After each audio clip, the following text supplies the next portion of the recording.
Halo adik-adik, selamat pagi, selamat hari Minggu, dan selamat Hari Paskah.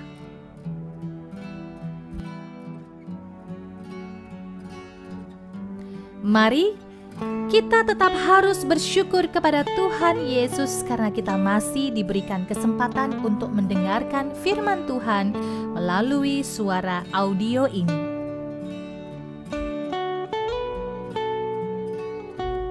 Yuk, kita mulai. Siapkan Alkitab, duduk yang sopan dan rapi. Siapkan hati dan pikiran kita untuk datang kepada Tuhan. Kalau adik-adik diajak untuk berdoa dan bernyanyi bersama, adik-adik ikut ya.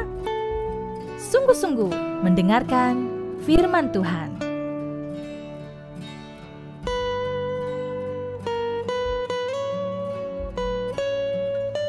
Adik-adik sudah siap?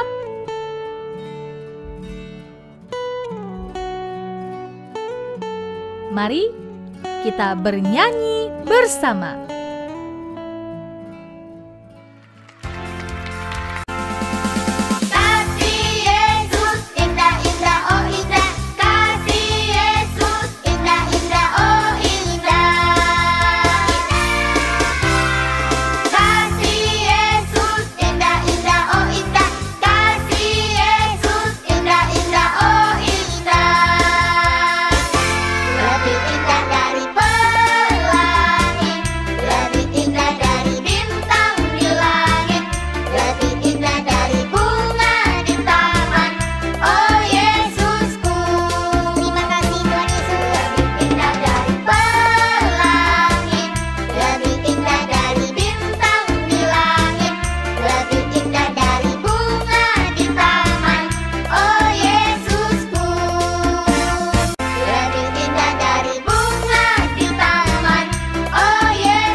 Mari kita berdoa. Bapa di surga, kami mengucap syukur untuk kasih dan penyertaan-Mu, pemeliharaanmu kepada kami. Sepanjang minggu yang lalu kami boleh lewati dengan pimpinan-Mu kepada kami mengucap syukur. Dan kami terlebihnya mengucap syukur karena pada hari ini kami diberikan kesempatan untuk boleh mendengarkan firman Tuhan. Dan kami diberikan kesempatan untuk merayakan Paskah, hari kebangkitan Tuhan Yesus. Terima kasih Tuhan, ini doa kami. Kami sungguh-sungguh mempersiapkan hati kami untuk mendengarkan firman Tuhan, dan Roh Kudus-Mu bekerja di dalam hati kami. Di dalam nama Tuhan Yesus kami berdoa. Amin.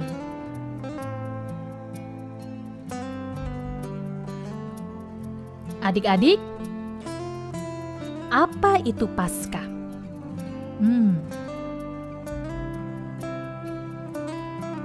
Dalam bahasa Ibrani, Pesak.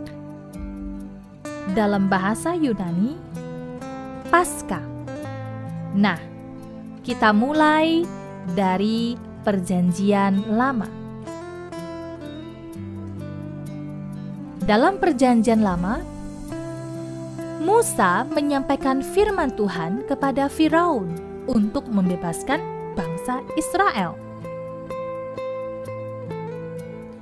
Tetapi Firaun menolaknya, dan malah Firaun semakin menindas bangsa Israel. Lalu Allah menghukum orang Mesir, yaitu dengan mendatangkan 10 tulah bagi bangsa Mesir. Tulah yang pertama, air menjadi darah. Ketika Musa memukul tongkatnya ke air Sungai Nil berubah menjadi darah. Tulah yang kedua, katak. Datanglah katak-katak dari Sungai Nil memenuhi istana Raja Firaun dan seisi rumah rakyatnya. Yang ketiga, tulah nyamuk. Muncullah nyamuk yang sangat banyak menghinggapi orang Mesir, dan semua binatang kepunyaan mereka juga dihinggapi oleh nyamuk yang sangat banyak. Tulah yang keempat, lalat pikat. Kemudian datanglah lalat pikat. Lalat pikat ini bukan seperti lalat biasa. Lalat pikat ini adalah lalat pengisap darah. Dan lalat pikat ini memenuhi semua rumah orang Mesir. Tulah yang kelima, penyakit sampar pada ternak. Semua binatang milik kepunyaan orang Mesir terkena sampar, yaitu demam tinggi. Kecuali binatang orang Israel terluput dari penyakit sampar. Tulah yang keenam, barah. Muncul barah atau borok di tubuh semua orang Mesir dan binatang mereka. Tulah yang ketujuh, hujan es. Kemudian turunlah hujan es di seluruh tanah Mesir yang membinasakan banyak orang Mesir, kecuali orang Israel di tanah Goshen. Tulah yang kedelapan, yaitu belalang. Tuhan mengirimkan belalang yang sangat banyak, sehingga memenuhi istana Raja Firaun dan rumah-rumah orang Mesir. Tulah yang kesembilan, gelap gulita. Gelap gulita meliputi rumah orang Mesir, sedangkan rumah orang Israel tetap ada terang. Tulah yang terakhir, yaitu tulah yang ke-10, anak sulung mati. Semua anak sulung, yaitu anak pertama dari setiap keluarga orang Mesir maupun hewan mereka, mati.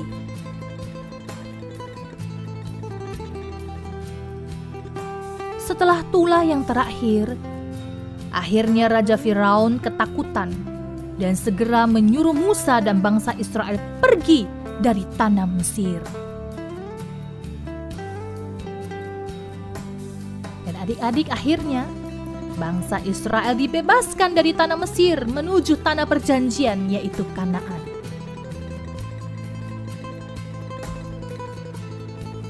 Kemudian Allah berfirman kepada Musa dan Harun tentang ketetapan Paskah. Itulah makna Paskah mula-mula, yaitu perayaan pembebasan bangsa Israel dari tanah Mesir. Dan dengan mengadakan upacara makan roti tidak beragi dan persembahan anak domba. Perjanjian Lama, makna Paskah adalah pembebasan bangsa Israel dan pengorbanan anak domba. Maka di Perjanjian Baru, makna Paskah adalah pembebasan manusia dari belenggu dosa.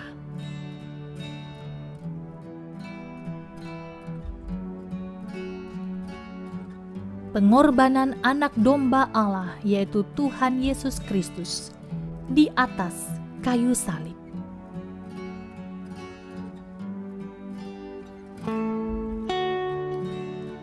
Inilah kisah tentang kasih Allah yang luar biasa dan pengorbanannya bagi kita, orang berdosa.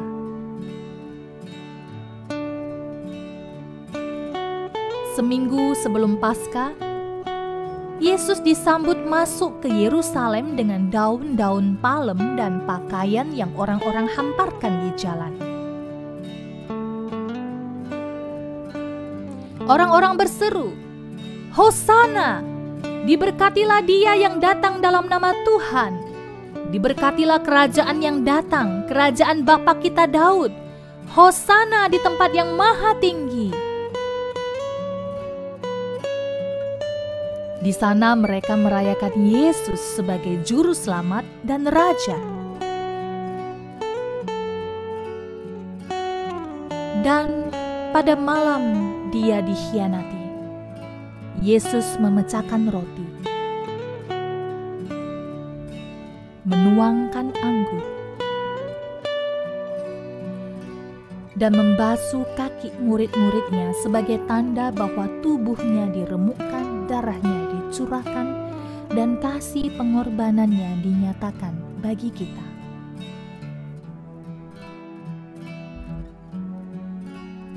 Dan Jumat Agung adalah hari di mana Tuhan Yesus diserahkan untuk disalibkan. Dan setelah Yesus menghembuskan nafas terakhirnya di atas kayu salib dan menyerahkan rohnya, maka kematian Yesus membayar lunas segala hutang dosa kita dan memberi kita jalan langsung untuk datang kepada Allah Bapa.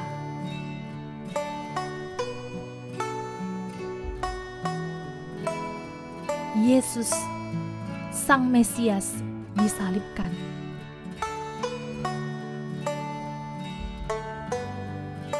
Tangannya yang terpaku, mahkota duri di kepalanya, dengan tulisan di atas kepalanya, "Inilah Raja orang Yahudi." Melambangkan betapa besar kasih-Nya pada manusia yang berdosa.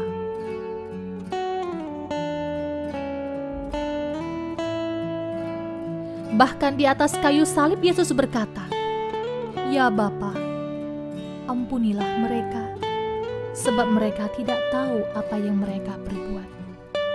Lukas 23 ayat 34.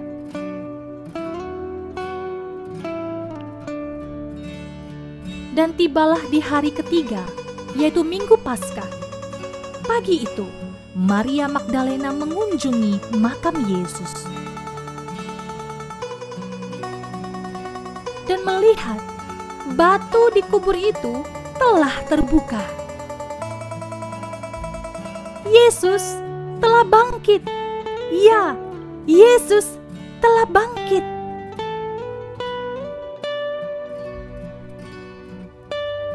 Kebangkitan Yesus membuktikan kuasa-Nya luar biasa karena Dialah Allah.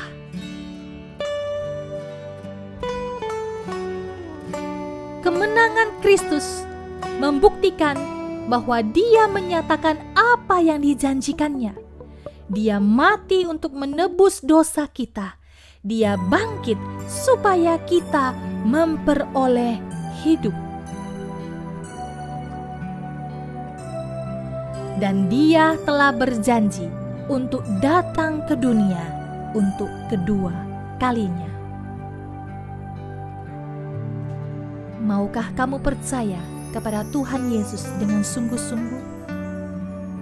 Yohanes 3 ayat 16 berkata demikian, "Karena Allah sangat mengasihi dunia ini, Ia memberikan anaknya yang tunggal, supaya setiap orang yang percaya kepadanya tidak binasa, melainkan memperoleh hidup yang kekal." Mari ayat ini biarlah menjadi ayat hafalan kita. Sekali lagi kita membacanya bersama-sama. Yohanes pasal 3 ayat 16. "Karena Allah sangat mengasihi dunia ini, Ia memberikan anaknya yang tunggal, supaya setiap orang..."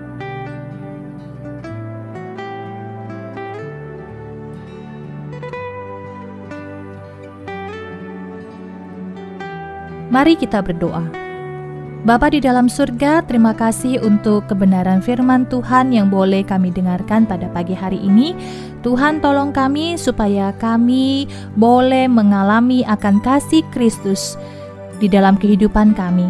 Dan tolong kami untuk kami boleh menjadi saksi Kristus dimanapun kami berada. Terima kasih untuk pengorbanan-Mu di atas kayu salib untuk kami. Terpujilah nama-Mu. Di dalam nama Tuhan Yesus kami berdoa. Amin.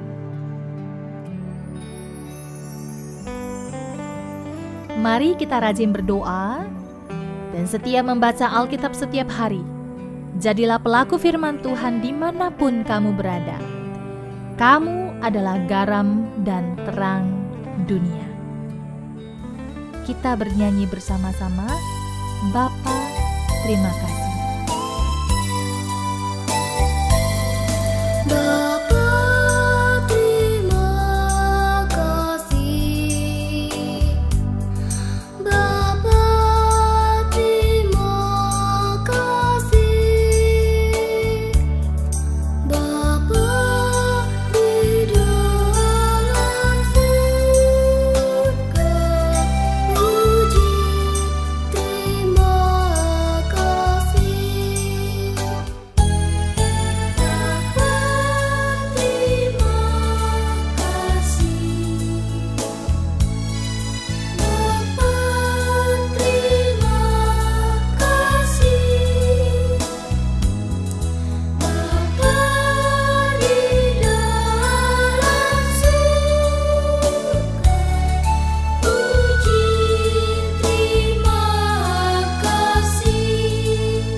tetap jaga kesehatan ya.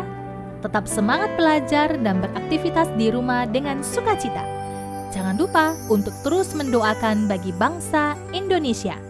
Tuhan Yesus memberkati.